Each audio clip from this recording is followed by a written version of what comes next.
Good morning, Ms. O'Brien. Good morning, Your Honor. May it please the Court, Leslie O'Brien for Vuthy Seng. As the Court knows, Mr. Seng was convicted of 3 counts of first-degree murder. A major theme in his case was that the government's investigation was full of gaps, particularly regarding the scientific evidence that was not presented in the case. He presented, therefore, what's known now as a Bowden defense. In other words, that the fact that the investigators failed to conduct certain scientific tests raised a reasonable doubt regarding Mr. Seng's guilt. This was a prevalent theme. It was part of the opening statement. It was a major theme in summation and also throughout the cross-examination of the Commonwealth's witnesses. Therefore, the defendant wanted the so-called Bowden instruction. In other words, he wanted the jurors to be told that they can consider the inadequacies in the police investigation in determining whether the prosecution has met its burden of proof. And the defense counsel wanted the instruction, and the judge gave a Bowden instruction. But I'd suggest to the Court that no responsible counsel would have asked for that Bowden instruction if he had known what would be coming along with it. Because what the judge did in this case is to add an instruction that in fact no one had requested. After giving the so-called Bowden instruction, the judge stated that this is not CSI, this is real life, and also cautioned the jury, this is not science fiction. Well, let me ask you, let us assume that the judge had used somewhat different wording with regard to his Bowden instruction, and it simply said that you must examine any alleged inadequacies in the government's investigation in light of the state of the forensic art at the time of the murder investigation, and that the jury must decide whether the investigation was reasonable and not impose a higher standard based on what they may imagine police investigators might do. Objectionable? I don't think that there'd be an objection. I don't think that there would be a reversible error in that case. Okay. Now, how different is that instruction in reality from this CSI instruction? The difference is suggesting that what the defense had been raising as far as the gaps in the investigation was in the realm of science fiction. And in that, and it certainly wasn't. There was nothing that defense counsel had suggested that approached the realm of science fiction. And for example, defense sought to establish that gunshot residue tests had not been done on the defendant's hands, and there was nothing in the case, certainly, to suggest that that's in the realm of science fiction.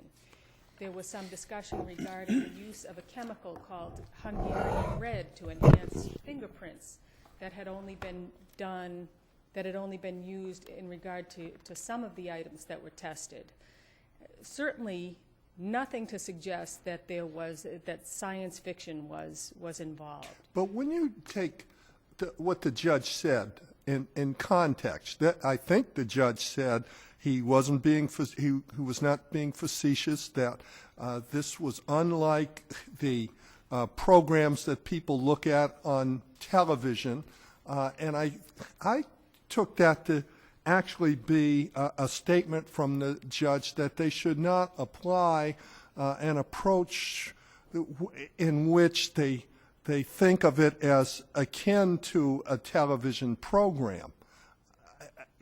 You make reference to the CSI reference, but the judge said more than that, didn't he? Well, he did, and I do think the CSI remark in and of itself would be objectionable. I don't think that an instruction to the effect that this is not television, put aside what you've learned on television, that type of instruction that we hear commonly, I certainly don't think that would be objectionable.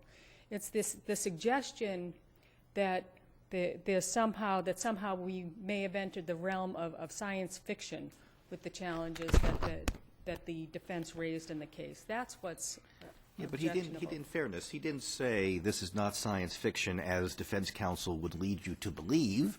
He said, I remind you this is real life and not CSI. And then he went on to say, people who watch that particular program and similar programs tend to think that life is all that sort of science fiction, and it's not. Well, yes. I mean, is that really much different from saying, you should not rely on your understanding as to what is possible based on what you may see on TV? Because of the nature of the case, Your Honor, I'm suggesting it is, because it goes directly to the heart of the defense and suggests that there may have been some suggestion of science fiction here. The nature of the defense was that there was a failure to conduct scientific tests, and the suggestion of the instruction is cautioning the jurors against being influenced by science fiction. I'd suggest it just comes too close to cutting at the defense that was offered, at the defense theme. The judge could have said something about what Justice Gantz suggested originally, just examine any alleged inadequacies in light of real life and not what, you might imagine or what might be portrayed in fiction, and not have given you a Bowden instruction. But here he gave you the Bowden instruction, which is in his discretion, so the defense got something more than which it was than that to which it's absolutely entitled. So he emphasized the lack of police investigation by calling the jury's attention to it and helping to support the defense's final argument. And then it seems he added a caution about not going off into an imaginary world. And yes, Your Honor, and he added that caution immediately after the Bowden instruction, which I'd suggest makes it even more alarming in that he offered the jurors... No, but isn't he saying you're entitled to examine alleged police deficiencies, but you're not entitled to consider imaginary things like you see on television? Well, yes, I would say that's the gist of it, but it's the suggestion that anything the jurors had heard entered the realm of science fiction when there really was no such concern. No, because he had just said you can consider. Case. Hadn't he just given the Bowden instruction? You may consider. He certainly did so give the Bowden... So you put these two things in contrast to each other. You may consider the one thing, which is what the defense presented to you in court. He didn't add that little bit, but he shouldn't. And then he said, but you may not consider what's not evidence, what's not in the courtroom, which is said all the time, the television fantasies. Well, what I'm suggesting, Your Honor, is that the judge gave with one hand the Bowden instruction and then took away with the other, removed the defense from the jury's consideration by instructing them that this is not CSI and it's not science fiction. Can I ask you, where did this, I don't mean to distract you, but there are references to the fact that the CSI reference itself came up during the course of the trial. The judge didn't pick this out of thin air. Where did it come up? There were some, I did look at that, and there were some fleeting references to it. I can't point you directly to them, but it was nothing, certainly nothing to justify or give rise to this having to be addressed in instructions. There were some fleeting references on a couple of pages to CSI. All right. But pragmatically, I mean, for you to prevail here, you would need for us to find not merely that it was perhaps not the best instruction, but that it effectively told the jury that you may not consider the Bowden-type concerns, right? I mean, you basically need to invoke the provision that says the judge may not tell the jury that it may not consider the inadequacy of the police investigation. Yes, exactly. And in that regard, I'm asking the court to actually just draw a comparison between what the judge said in Bowden and what's said in this case. In Bowden, the judge said, the fact that something wasn't done or not non-evidence is not quite obviously to be considered by you in connection with making your judgment. And here the judge said, and I remind you that this is real life and not CSI, and people who've watched that particular program and similar programs tend to think that life is all sort of science fiction, and it's not. And what I'm suggesting is that that instruction suggested to the jurors, you can ignore what was not done. You can ignore what was not done because there's a suggestion here of science fiction. This is not CSI. It's real life. So I'm suggesting that substantively the message there was the same. And giving the Bowden instruction and following it up with this sentence that was given was really sort of a Trojan horse. I don't think that any defense counsel, any trial counsel would have asked for the Bowden instruction knowing that it would be followed up with a reference to this is not science fiction, this is real life. There was no objection to it, was there? No, there was. There was an There was objection. objection to it? I'm sorry. There was a prompt objection to it following the judge's instructions. Now, if you could turn to the supposed Rule 6 violation. Yes.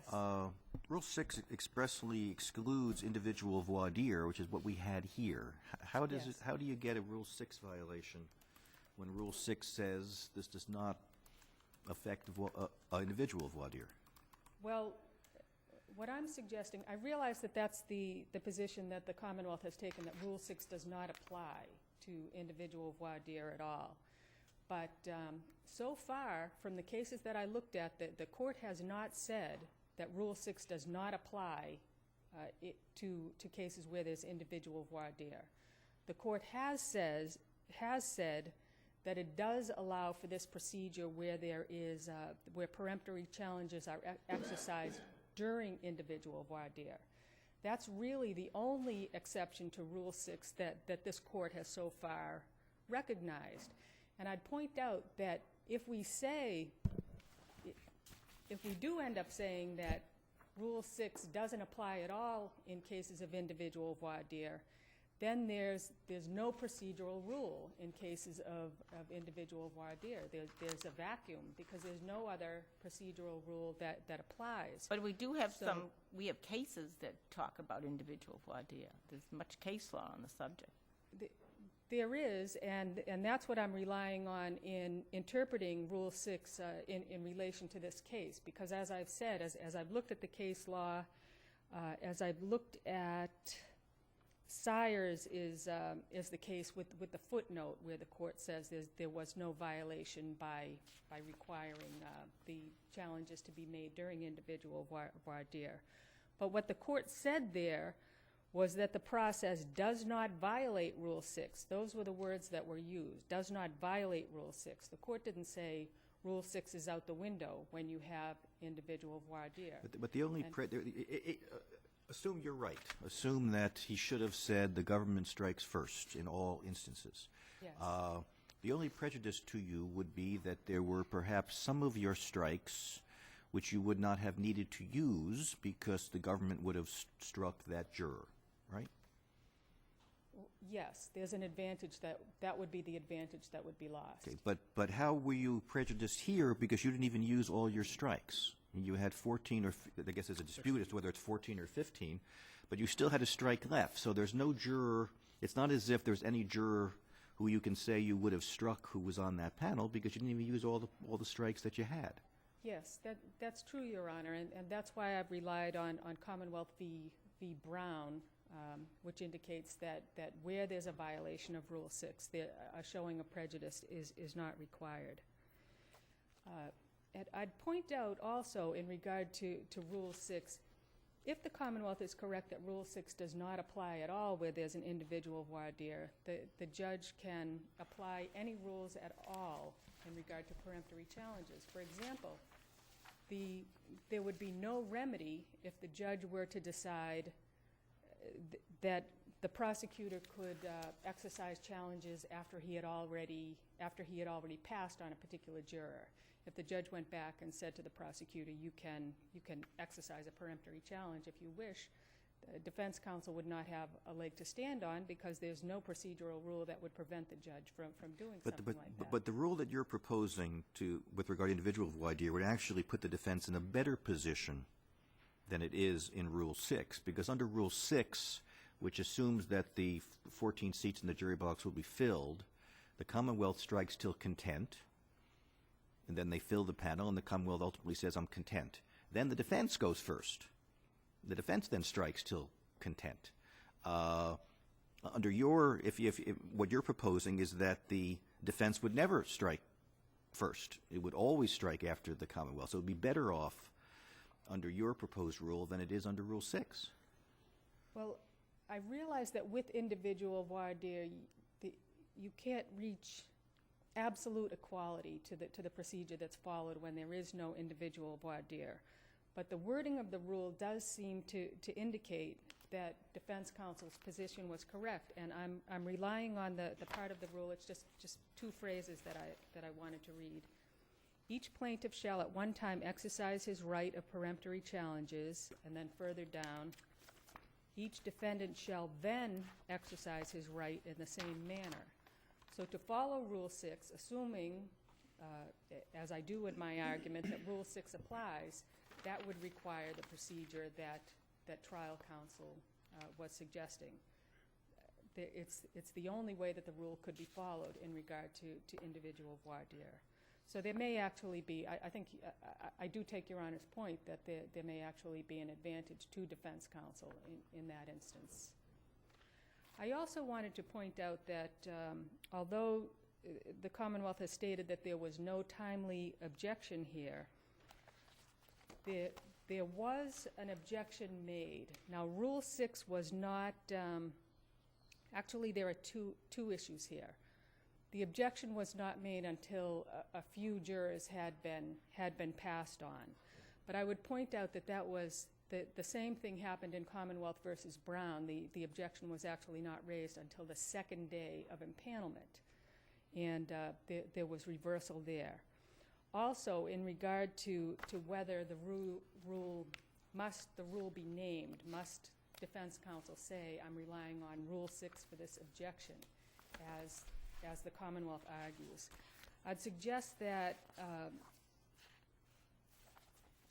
it's Barty, Commonwealth versus Barty, that the Commonwealth is relying on for that rule. In Barty, the objection was based on, what defense counsel said was he was basing his objection on the racial problem.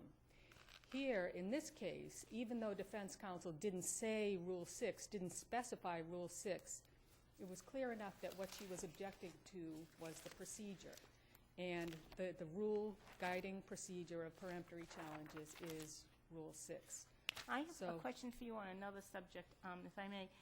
And that's where you argue that the judge should not have excluded the past recollection recorded, the young girl's statement about that she had identified the defendant before her aunt said it, before her aunt made the statement. Yes. And my question to you is sort of a factual one.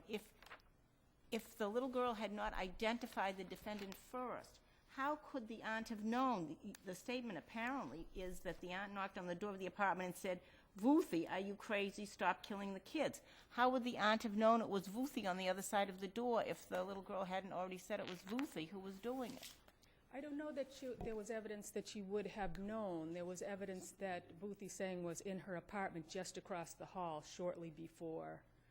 But then how would she have known that he was killing the kids? I mean, unless the little girl had said to her, you know, Auntie, Vuthy or whatever she called him is killing the kids. How would the aunt have known all that? Well, she couldn't have just come up with it out of nothing. That was certainly an argument that the prosecutor could have made. I'm not sure whether he did or not in closing argument. But I'm pointing out that there's the possibility of a false assumption by the aunt because the defendant was only right next door before all of this. But she wouldn't have known that he was killing the kids. I mean, it's obvious that the aunt is responding to something that the little girl said. And so I don't see how you can make an argument that there's been a failure. I mean, I just don't see how the whole argument flows from that because it seems to be obvious that the girl spoke to the aunt before the aunt knocked on the door.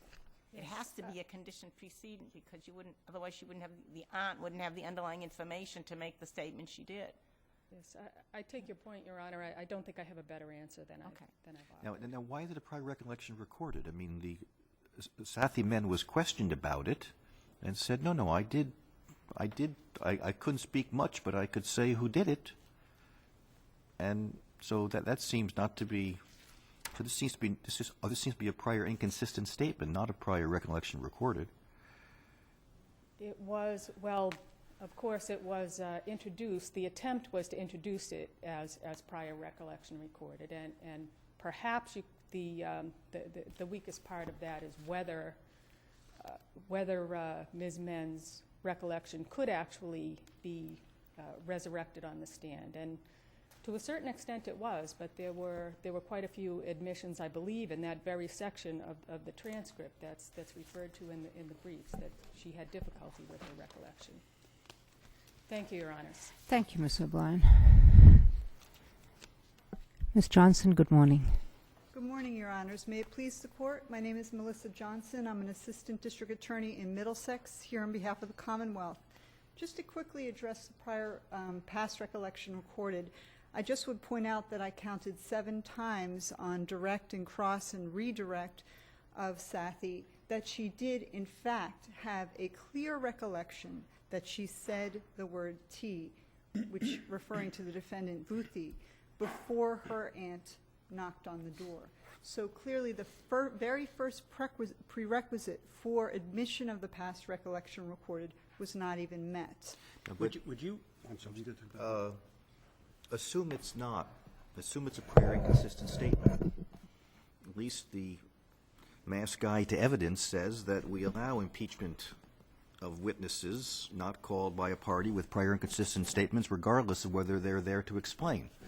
So we, in contrast to the federal court, seem, appropriate or not, to permit the witness to leave the stand and then to offer an inconsistent statement. Why was that? Why is that not error here to have barred it? Well, she was impeached with the statement. The fact that she had told Officer Conroy, or I should say failed to mention to Officer Conroy that she got the word T out, that did come into evidence orally. It did, and she was properly impeached on that. However, there's a difference between that and actually admitting her statement wholesale, having that read into evidence at some point as a past recollection recorded. In any event, Your Honor, that statement came in to evidence, the substance of it. So there's really no discernible harm to the defendant, because really the jury heard that she hadn't said that particular statement before in the past, and they could evaluate it for what it was. She was impeached on that. But as far as it coming into wholesale in evidence, that very first prerequisite was not met. Can I ask you, just turning back to where counsel started, would you concede or would you agree with me that it was ill-advised for the judge to talk about CSI and science fiction in connection with his Bowdoin instruction? I would not agree with that. I would agree with the fact... Something we should put in our model instructions, perhaps? Well, I would agree as an appellate prosecutor that sometimes it would make my life easier if judges were more robotic in their instructions. However, being that's not the case, I don't think that the CSI comment somehow, and what the issue is here is whether the judge removed the issue of the inadequacy of the police investigation from the jury's consideration. That's the issue as this court has articulated in Williams. Did that comment remove that issue? Absolutely not. Absolutely not. What the judge here was simply expounding on his point that of the Bowdoin point, that you can consider that there are inadequacies here that may have been brought out by the defense. You may consider that in your conclusions. You cannot speculate as to the results of scientific tests not taken or not performed. And again, this court has approved that language in Tolan just recently. And what CSI, that comment was merely pointing out is, let's decide this on the evidence as was presented by the Commonwealth and countered by the defense. Let's decide this on the evidence, not on what you see on TV. And that's really all the comment was. And Justice Cordy, you had asked my sister whether this was an ongoing theme or had it been brought out during trial, and there were points during the trial where CSI was brought up. For example, during the criminalist testimony, the judge actually had an instruction to the jury similar to what he made in his closing instructions, and there was no objection on the part of the defense counsel. So who mentioned CSI as one of the one of the points of reference? Was that the judge in a... The judge did it for the first time. He actually gave an instruction very similar to what he said in his closing instructions. And then the defendant himself mentioned CSI twice on his cross-examination of the DNA expert, comparing what they do on CSI as far as what they did in this case here. And then again, the Commonwealth made a quick reference to CSI in its closing, just pointing out that the technology was different and the standards were different back in '95 when this case was investigated as they are So now. you're saying No objection. the defendant, excuse me, actually compared in his questions what was done here to what was done on CSI? Yes. Yes, he did, Your Honor. Now, wouldn't that lead more strongly to the point that it was error? Because didn't the judge effectively then say the state of the forensic arts is less than that which is on CSI, and isn't that something that goes beyond judicial notice? With all due respect, Your Honor, I disagree. I believe what he was pointing out was trying to expand on his earlier point that he made during the trial, that this is not CSI. Let's focus on the tests that were brought out during the evidence. And the tests that were not done. And the tests that were not done, you may consider. But again, what it comes down to is, did he remove that issue from the jury's consideration? He gave that Bowden instruction. He was not required to give that. He allowed extensive cross-examination of the Commonwealth's experts on all the inadequacies of the investigation, and the police officers as well. He allowed the defendant to present witnesses on this very issue, and the closing argument of the defendant was ripe with references of all the inferences that could be drawn with these purported failure to investigate and failure to conduct certain scientific tests. So when it comes down to is, did he remove it by that comment? Did he remove the issue from the consideration of the jury? Absolutely not. Ms. Johnson, could I ask you a slightly broader question? The assumption for the judge, I'm moving beyond this case. It's been observed, the people who've watched that particular program, well, it turns out, at least, I haven't read the Yale Law Review article, but I assume that it is, as Ms. O'Brien represents, that somebody's actually studied this and found that jurors, in fact, don't think that this is CSI. Why don't we just suggest to judges and counsel and everybody else, forget about CSI. Just forget about it. Don't bring it into criminal trials. It's not influencing anybody. Well, I would agree with you, Your Honor. I absolutely would agree with you, except for this case. No, I'm not. I'm just saying, but however we resolve the issue in this case, because it's not the first time that this has come up. I would only say with this particular case, because it was brought out during the testimony, I understand. there was a mention of it, and it's an interesting issue because we don't really know if there is even a CSI effect at all. Well, according to the Law Review article, there is not. And I would probably agree with that. I would agree with the fact that the jurors have a heightened sense of scientific evidence, perhaps because of these TV shows, but there's no evidence that there's an effect. We don't say, here are your Miranda rights. By the way, don't look at them as we do on Law and Order.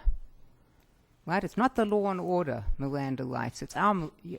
it seems to me that we should just keep television out of criminal trials. I agree with you. Okay. It would make my life a lot easier, Your Honor. Make my life a lot easier, too. I don't know who else's life it would make a lot easier. Your Honor, with your permission, I'd like to turn to the peremptory challenge issue that this court... Is it your position that once individual voir dire is elected as the way to proceed, that there simply are no rules except what the judge makes up? Well, certainly, as in any case, the judge's jury selection is something that's within the discretion of the judge beyond where the rules dictate what he or she must do. Certainly, there are constitutional guidelines here. The defendant is entitled to an impartial jury. However, we also must remember that he has no constitutional right to peremptory challenges, let alone the order of peremptory challenges. No, I understand, but, we've got lots of language saying these are important rights, common law, ancient common law rights. So, and isn't there a statutory right also? Yes. In these kinds of cases? There is a statutory right. But as far as when individual voir dire is conducted, is there a specific rule as to the order? No, there is not. There's no specific rule, and that is up to the judge's discretion. But in this particular case, what the judge did was fair and gave the defendant what he was entitled to, an impartial jury. And I would go back to the idea that this court's review of this particular matter is governed by the substantial risk of a miscarriage of justice standard. Under Barty and under Barrows, there was not a timely objection here. He didn't object until the fourth juror had already been up for a voir dire. So there's no timely objection here. There's no specific mention of Rule 6 as is required by this, by the particular cases, Barty and Barrows. And even beyond that, if you look at the statutory construction here, under 234A, there is, number one, no timely objection here. There's no objection as far as what is required as soon as that error, even assuming there's an error, which we do not concede, even assuming that there's some kind of irregularity, there was no objection in a timely manner. And the defendant failed to show how he was prejudiced by any purported irregularity. There's no prejudice at all. He still was left with one challenge remaining. So under 234A and under the constitutional review here, the defendant is not entitled to a new trial. What, I mean, we do have pretty specific language. I mean, Rule 6 seems to say, I mean, doesn't seem to say, it says except when an individual voir dire is conducted.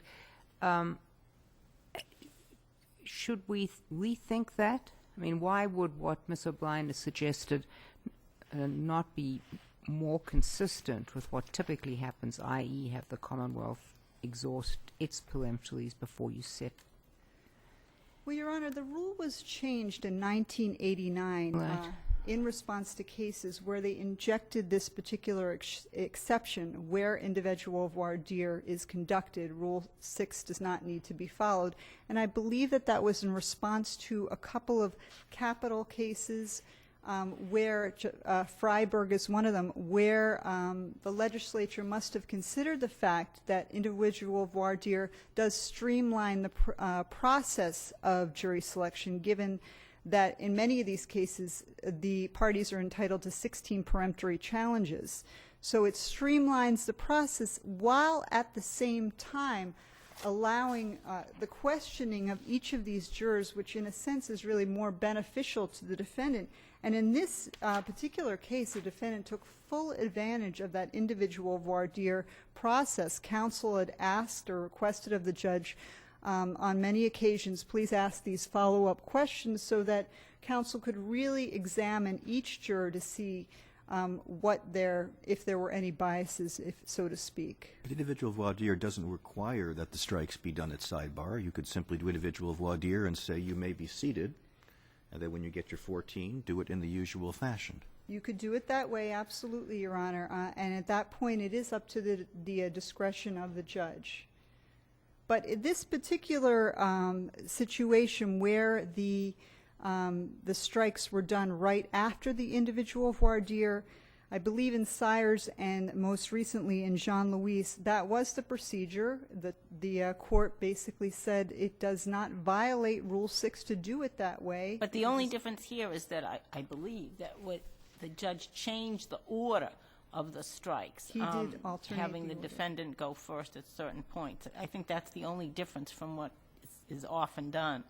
You're absolutely right. In this one, there was an alternating order, and what I would simply say about that is that the defendant is just not entitled to any constitutional right to a particular order, as long as if the Commonwealth has some challenges, the defendant has an equal number of challenges. I understand your point, and I'm not suggesting it's not constitutionally based, but if you look at what the original purpose of the peremptory challenges and what we've tried to do, it is essentially to give the defendant, I mean, it's only relatively recently that the Commonwealth exercised peremptory, so And I do understand your point, Your Honor. I would just simply point out that the issue here is, was the defendant deprived of an impartial jury by this process? And there's really no evidence of that. Number one, he was allowed to question each of these jurors individually. He was left with a challenge remaining.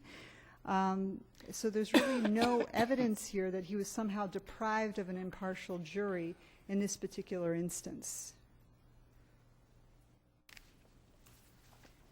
Thank you. Thank you Ms. very O'Brien. much, Your Honors.